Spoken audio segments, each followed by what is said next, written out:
Abritant près de 18% de la population mondiale, le continent ne pèse en réalité que 3% des émissions de gaz à effet de serre mondiales. Toutefois, au jour d'aujourd'hui, l'Afrique est l'une des régions les plus vulnérables aux risques liés au changement climatique. Les États africains sont confrontés à un manque d'argent pour la finance climatique et prix carbone.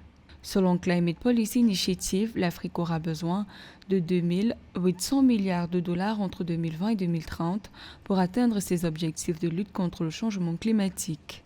Les pays africains et les pays les moins avancés estiment qu'il est inconcevable que le prix du carbone soit parfois même 10 fois plus élevé en Europe qu'en Afrique.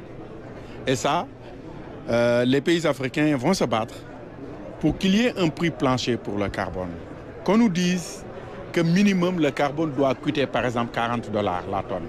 Pour la Banque africaine de développement, il est crucial d'impliquer davantage le secteur privé pour relever ce défi. D'ailleurs, sur les 29,5 milliards de dollars de financement climatique en Afrique en 2020, seulement 14% provenaient d'acteurs privés, ce qui est nettement inférieur à d'autres régions comparables comme l'Amérique latine et les Caraïbes de soit 49%, l'Asie de l'Est et le Pacifique de 39% et l'Asie du Sud de 37%.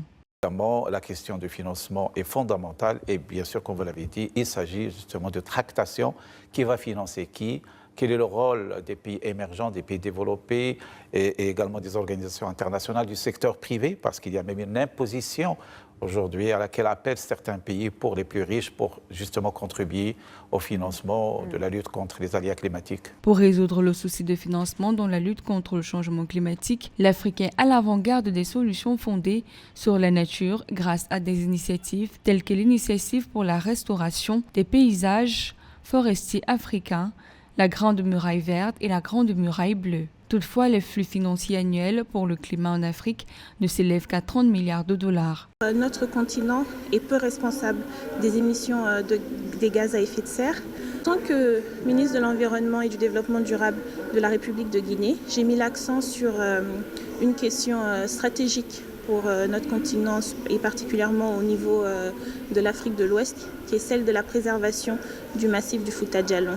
De l'avis des experts des finances, l'accès aux ressources financières est essentiel pour lutter contre les changements climatiques et soutenir la croissance verte en Afrique.